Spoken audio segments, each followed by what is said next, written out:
नमस्कार, आप देख रहे हैं एएम न्यूज। मैं हूं मोना पटेल। इस वक्त मैं मौजूद हूं सीतामढ़ी रेलवे जंक्शन पर और यहां मौजूद है यात्री संघ के अध्यक्ष और इनकी मांगे बहुत अहम थी यात्रियों के लिए, लेकिन उस मांगों के लिए गर्मी शुरू होने से पहले जो मांगे थी वो आज तक पूरी नहीं की गई है।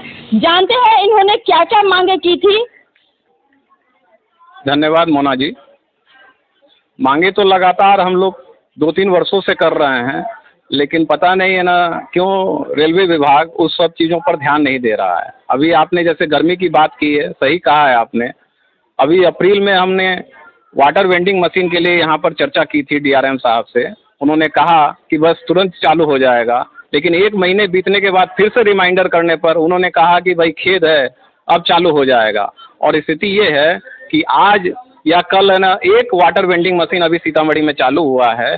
खत्म होने लगा है तो एक पूरा हुआ है। हाँ, तो अभी तो हम सामने में यही देख रहे हैं कि एक वाटर वेंडिंग मशीन यहाँ चालू हुआ है।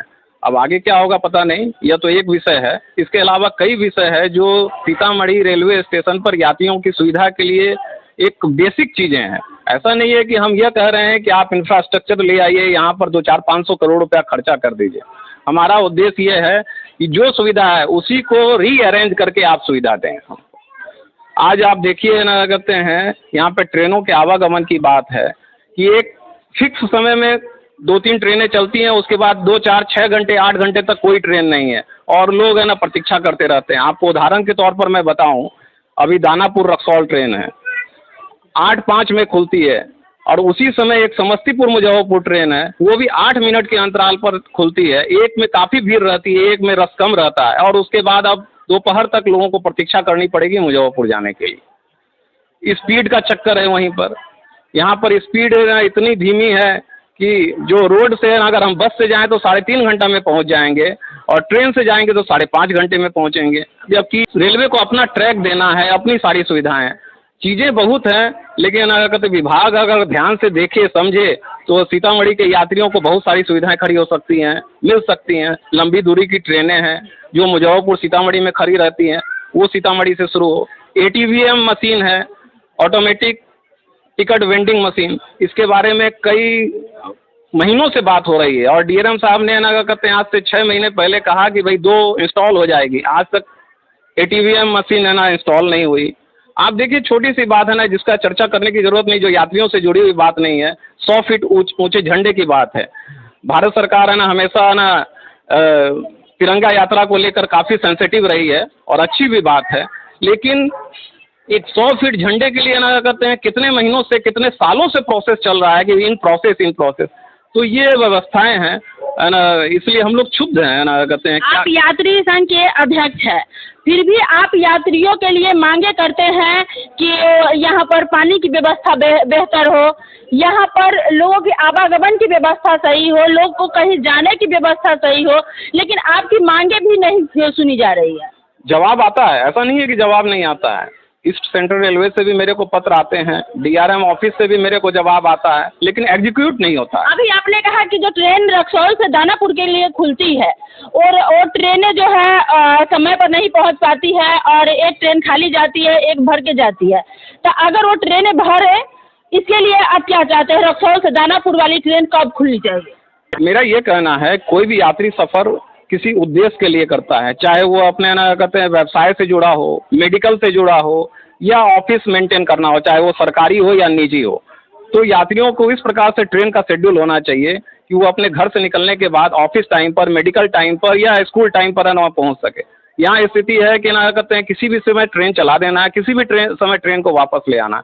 आप दानापुर रक्सौल दानापुर की बात करें, सुबह 8:05 में खुलती है, जो 12:45 बजे ना कहते हैं दानापुर पहुंचती है।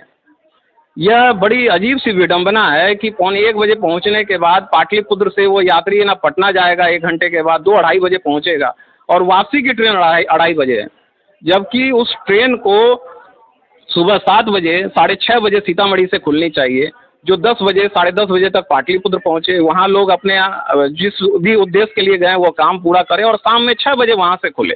इससे क्या होगा, सरकार का रेवेन्यू भी जनरेट ज़्यादा होगा, यात्रियों को पूरी सुविधा भी मिलेगी और उसको इधर उधर आना का भटकना नहीं पड़ेगा। उसी प्रकार से जैसे मैंने बताया 8 मिनट के ट्रेन के अंतराल पर, उसको 2 घंटे के अंतराल पर ट्रेन होना चाहिए, जिससे क्या होगा कि अब उसके बाद है ना कहते हैं तुरंत में ट्रेन निकली, एक ट्रेन खाली गई, रेवेन्यू भी जनरेट नहीं होगा, रेलवे को भी नुकसान हुआ, उससे रेलवे को भी फायदा होगा। जो नए यात्री आएंगे 2 घंटे के दौरान वो फिर ट्रेन भर के जाएगी।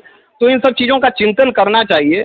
और मेरा ये कहना है कि रेलवे विभाग को कोई भी काम स्थानीय व्यवस्था के हिसाब से फीडबैक लेके करना चाहिए, न कि ऑफिस में बैठ के। अगर हर जगह की स्थानीय परिस्थितियां अलग अलग होती है, सीतामढ़ी की अलग होगी, पटना की अलग होगी, रक्सौल की अलग होगी, तो ये फीडबैक जरूर लेना चाहिए अधिकारियों के लेवल पर। चार्ट बनाकर ये संभव नहीं है कि यात्रियों को सुविधा मिल सके। धन्यवाद। आप क्या कहना चाहेंगे सर, क्या शुभ नाम हुआ? मेरा नाम आलोक हुआ, confederation of all India traders CAIT के हम सचिव भी हैं सीतामढ़ी के। हम लोग लगातार सीतामढ़ी रेलवे के मांगों को लेकर हम लोग आज से नहीं 2014 से जब ये सरकार बनी है केंद्र की, उस समय से हम लोग पब्लिक के लिए ये डिमांड कर रहे हैं। परंतु मंत्रालय द्वारा जो ECR जोन है उसमें जो समस्तीपुर मंडल है मांगों को तोड़ मरोड़ कर जो है सो पेश करता है। अभी आप देखिए हम लोग जो है आपको बताएं ट्रेनों के बारे में, कुछ ट्रेनें हैं जिसका एक्सटेंशन मात्र से सीतामढ़ी को लाभ हो जाएगा। जैसे मुजफ्फरपुर में खड़ी है आपको सप्त क्रांति एक्सप्रेस, जो कि 24 घंटे बाद अगले दिन जाती है, और उसमें सबसे ज़्यादा सफ़र करने वाले लोग सीतामढ़ी, शिवहर इस साइड के लोग होते हैं। मुजफ्फरपुर वाले लोग बहुत सारी ट्रेनें हैं, वहाँ से बिहार संपर्क है, उसके बाद जो है सो वैशाली है, स्वतंत्रता सेनानी है, वो प्रेफर करते हैं, वो सप्त क्रांति से नहीं जाना चाहते हैं। इसके अलावा मुजफ्फरपुर में आपको 2 ट्रेनें और है जिसके आने से सीतामढ़ी को और लाभ होगा। जैसे आपका सुबह में एक चलती है मुजफ्फरपुर नरकटियागंज, जो कि 7:20 से मुजफ्फरपुर खुलती है। अगर उस ट्रेन को सीतामढ़ी एक्सटेंड कर दिया जाए तो इससे दोहरा लाभ होगा। एक तो अभी नई ट्रेनें शुरू हुई है आपको मोतिहारी पाटलिपुत्रा, ये ट्रेन 7:40 पर मुजफ्फरपुर से पाटलिपुत्रा के लिए खुलती है। अगर हम लोगों को मुजफ्फरपुर नरकटियागंज ट्रेन का विस्तार सीतामढ़ी मिल जाता है तो ये ट्रेन सुबह यहाँ 6 बजे खुल के वहाँ 7 बजे तक पहुँच जाएगी या 7:10 तक पहुँच जाएगी, और 7:20 में उनको नरकटियागंज जाना है, वो उस शेड्यूल पे चली जाएगी। तो हम लोग ये चाह रहे हैं कि ये ट्रेन अगर सीतामढ़ी आती है तो इससे डबल लाभ हो जाएगा। एक तो मुजफ्फरपुर सुबह जाने के लिए एक ट्रेन हो जाएगी, उसके अलावा दूसरा हम लोगों को पाटलिपुत्रा 9:30 बजे पहुंचने के लिए एक ट्रेन हो जाएगी। चलिए, इसके अलावा रात्रि में एक ट्रेन चलती है जन सेवा एक्सप्रेस, जो कि मुजफ्फरपुर से भागलपुर जाती है। ये आपको 2 स्पिरिचुअल सिटी को जोड़ेगी अगर इसको सीतामढ़ी कर दिया जाए। एक तो माता सीता की जन्मभूमि सीतामढ़ी, और यहाँ से फिर आपका बाबा बैद्यनाथ, देवघर, अजगैबीनाथ, इन सब को जुड़ाव हो जाएगा, और सिल्क सिटी का भी फायदा हम लोगों को मिलेगा ताकि व्यवसाय करने वाले लोगों को भी इससे लाभ होगी। दूसरा फायदा ये होगा कि हम लोगों को रात को 9 बजे के आसपास, 10 बजे के आसपास सीतामढ़ी से मुजफ्फरपुर जाने के लिए कोई ट्रेन नहीं है। अगर ये ट्रेन सीतामढ़ी आती है तो सीतामढ़ी के लिए एक वरदान होगी, जो बारिश के समय में, जाड़ा के समय में, भीषण गर्मी भी हो, उस समय में रात को एक सीतामढ़ी आने के लिए ट्रेन होगी और सीतामढ़ी से रात को जाने के लिए ट्रेन होगी। तो आप सामने देखिए, आपको जो है सो प्लेटफॉर्म नंबर 2, 3, 4 है, इस पर कहीं सेट नहीं है।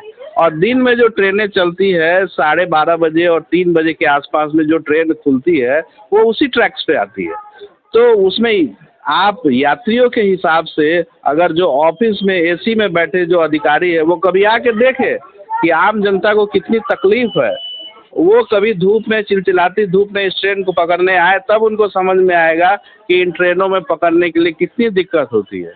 और हमारा जो मांग है उसमें हम लोग चाह रहे हैं रक्सौल दानापुर जो ट्रेन है, इस ट्रेन को 1 घंटा सुबह किया जाए।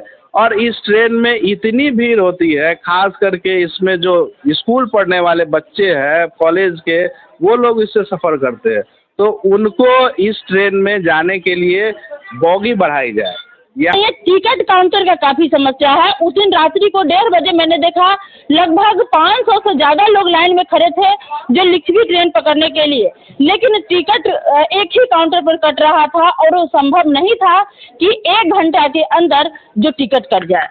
मोना जी, ये अच्छी बात है कि ना आपने इस पर रिपोर्टिंग की थी, मैंने उससे देखा भी है। निश्चित रूप से रिजर्वेशन काउंटर है ना समय अनुकूल है ना, क्या कहते हैं, बढ़ाया जाना चाहिए। ये सुविधा है ना रेलवे के द्वारा दी जानी चाहिए कि भाई है ना भीड़ ज़्यादा है तो 2 काउंटर हो। ऐसा नहीं है अगर है ना बिना टिकट के अगर वो ना यात्री अगर ट्रेन पर सफ़र करेगा तो वही रेलवे विभाग उसको पनिशमेंट करेगा और उसको जो सुविधाएं मिलनी थी वो उससे वंचित कर देगा।